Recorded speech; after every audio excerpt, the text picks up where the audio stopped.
Chapter 4. My hand is tucked in Ingo's as we enjoy a carriage ride through downtown Salt Lake City. I've always watched couples riding by when walking through town on my way from work and thought how fun it must be, but I'd never imagined I would actually have the chance to ride in one of the lovely carriages, much less have a man sitting next to me in one. I smile contentedly, relishing the feel of my hand nestled in his, silently musing that my life is starting to be filled with surprises. This one was definitely unexpected. "Are you enjoying yourself?" Ingo asked. "I am, very much. Thanks for bringing me." "You're very welcome, and thank you for coming out with me today.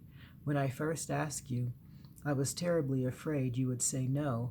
I don't think I've ever been as grateful to my aunt as I was at that moment." His words fill me with an unexpected emotion that I can't explain. Just the thought of a man actually wanting to spend time with me and nothing else is something I will have to get used to. "I was grateful for her too," I say softly, meeting his eyes. He squeezes my hand gently, holding it between his. Then he presses his arm against mine, and I watch him studying the contrast of our skin tones. "Your skin is very beautiful." "Thank you," I smile. "My father's skin is dark and my mother is very light. I came out somewhere in between, I guess." "Well, I think you're perfect."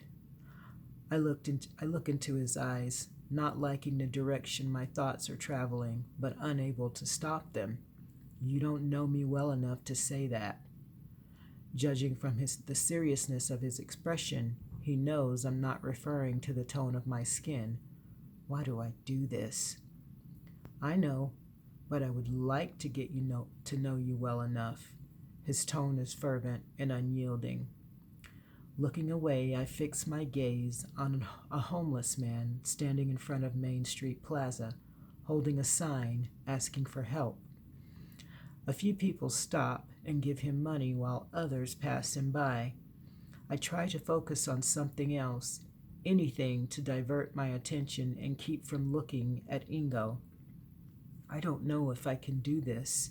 I've never formed an attachment in my life except for Jessica, but that is different. Emotionally, I don't think I am strong enough to handle this kind of attachment. This is unfamiliar territory for me, and I don't know how to let anyone get close, but I desperately want to. Ingo must sense my guard going up again. He places a gentle hand on my cheek, urging me to look at him. "Please, Cicely, all I ask is that you give me a chance." Closing my eyes at his touch and struggling to hold back the tears blurring my vision, one manages to escape and roll down my cheek. "I want to," I confess, my voice barely a whisper, but what?" he presses, caressing my cheek with his thumb. When I don't answer, he finishes the sentence for me. "You are afraid." Sighing, I try to turn away, but he gently catches my chin. "Please tell me what you're feeling." Returning my eyes to his, I cover the hand he holds to my cheek. "I'm not good at this kind of thing, and I don't want to hurt you." "You won't, love. I'm going to be living with Aunt Jessica for a long while, so we will have plenty of time to get to know each other more.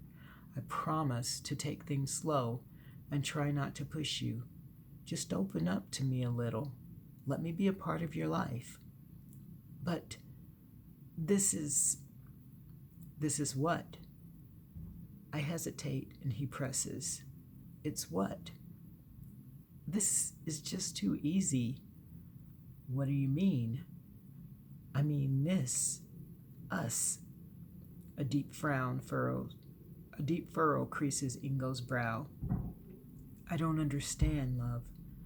I sigh, frustrated that my thoughts aren't coming out as clearly as I want them to. They never seem to pass my lips. "I know you don't understand. It's just that nothing has ever been easy for me, and this seems so, well, effortless. I just don't know if it can work." He smiles, and I glimpse understanding in his eyes. I am not going to give up, Cicely. He caresses my cheek softly. It will be all right. Just keep your heart open. Try to stay open to me. Can you do that? Exhaling deeply, I slowly smile. I'll try, I answer, marveling at how open he is with his own feelings. I am fast discovering that he is a person who seizes every moment and makes the most of them, and I really like that about him. I also come to the conclusion that trying to fight my growing feelings for him is useless. As he draws me closer, I rest my head against his shoulder. It is the first time I've ever felt completely safe with a man, the first time I have ever experienced such innocence, and for this moment, I am happy. Chapter 5. We pick a quiet spot at Liberty Park and share a pizza for lunch. Handing me a can of pop, Ingo laughs as I try to shoo away a group of seagulls slowly closing in around us. We're not even half done, and here they are, ready and waiting for a feast, he says. Well, I know these guys eat scraps for a living, but they will just have to wait. As if they understand my words, the seagulls do indeed back up and wait, drawing a chuckle from Ingo. Well, I guess they know who's in charge of this party. I guess so, I agree, laughing with him. The weather is amazing today, or maybe it's just me, feeling unusually giddy. I won't analyze it. I'm just happy to be outdoors. Having finished eating, I stretch out my legs, lean back on my hands, and close my eyes, soaking in the sun's warmth. I smile slightly, sensing Ingo's gaze on me. He seems to enjoy watching me, and my face warms even more because of it. You're beautiful, he says softly. Opening my eyes, I search his face for sincerity and find it immediately. Needless to say, I am not used to this kind of attention, but he seems determined to get me used to it. Thank you, I finally say. He moves the pizza box from between us and scoots closer to me and folds its legs, Indian style, and I do the same. Our knees touching. Okay, tell me more about your life. I want to know everything about you. No, I mumble. You don't want to know everything. Oh, but I do. He isn't letting me off that easily. Heaving a resigned sigh, I decide to just get it over with. Ingo listens as I tell him about the job I left in North Carolina and the people there. I also tell him a little about my dysfunctional family. Going a little deeper, I share with him what it was like being an only child and growing up in a home where my mother was never sober. I tell him about the beatings my mother suffered at the hands of my father and how I witnessed most of them. When I share how I prayed endlessly that God would take us away from it all, emotion fills his expression. Tears rise in his eyes, causing my own to burn. I blink the moisture away. I'm sorry your childhood was so hard, he says. The snort that escapes me is devoid of humor or amusement. Watching my mother be abused was hard, but there were other things. There were other things that were just as hard. Ingo keeps my hand between his. What other things? He presses gently. Releasing a slow breath, I allow my gaze to drift away from his. My father molested me from the age of 6 until I turned 12. At my words, pain and anger dominate his handsome features. Pain on my behalf. There are no words to describe what his response means to me. He squeezes my hand and my heart accepts his offering of comfort. You know, I continue, about a week after my 12th birthday, my mother finally took me and moved back to our hometown. Too little, too late, Ingo says, his voice hard. My thoughts exactly, I mumble. I know he is waiting for me to say more, but I don't. For a few moments, we sit in contemplative silence. He continues to hold my hand, silently absorbing the things I have shared with him. As we watch one another, I marvel that we are together like this. I timidly reach up and touch the soft lock of hair resting against his forehead and smooth it back. Ingo closes his eyes, leaning into my touch. "Thank you," he finally says, breaking the silence. "Thank you for sharing such a painful part of your life with me." I can tell he knows there is more that I don't say, but he will not ask. Instead, he says, "You know you can tell me anything, Cicely." I nod, grateful for his kindness. "Thanks for listening." "You're welcome." Raising my hand to his lips, he kisses it softly. We spend the rest of the afternoon just talking and sharing our time together. Later on, Ingo takes me out to dinner and we go dancing, which has always been one of my favorite things to do. I've never enjoyed dancing so much. Going to a place where there is no alcohol or cigarette smoke permeating the air is a new experience for me. I actually come away feeling clean.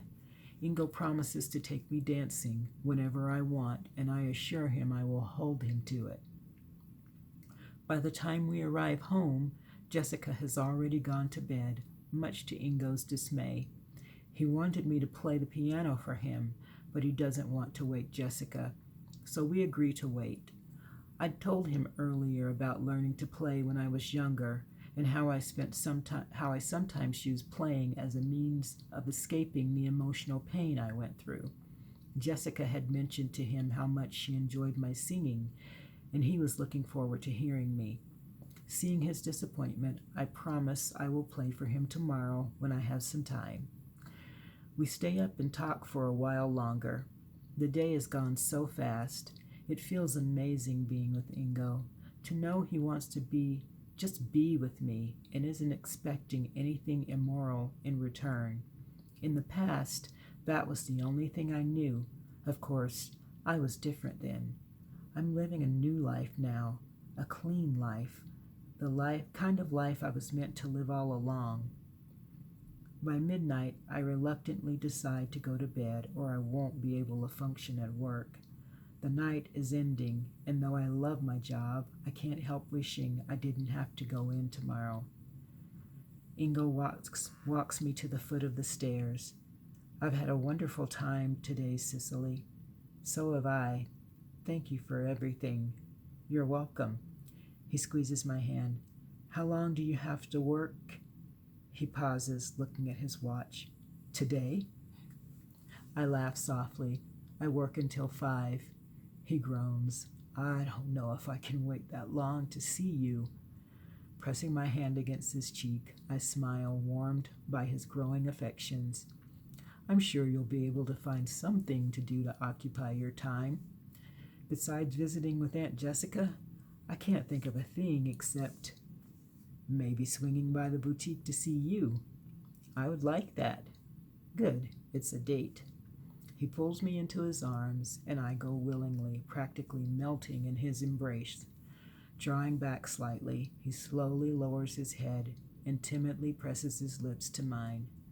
My head is swimming from the warmth of his kiss, my arms automatically moving around his waist as the intensity increases. Tightening his embrace, he holds me so close I can feel his heart pounding. I have never experienced anything so wonderful. Parting his lips from mine and pressing them to my brow, he says, "Cicely, I am so into you I can't think straight." His voice is husky. I gaze up into his handsome face. I feel the same way about you, and I truly do. His kiss is the most wondrous and innocent I have ever known. That I am even with someone like him is amazing. I can't deny it. I have fallen, and fallen hard. "So I'll see you later," he murmurs, pressing his lips to my temple. "Definitely." He brushes his lips with mine, leaving another lingering kiss before drawing back. "Good night, love. Sleep well." "Good night," I say, not wanting to leave the warmth of his arms.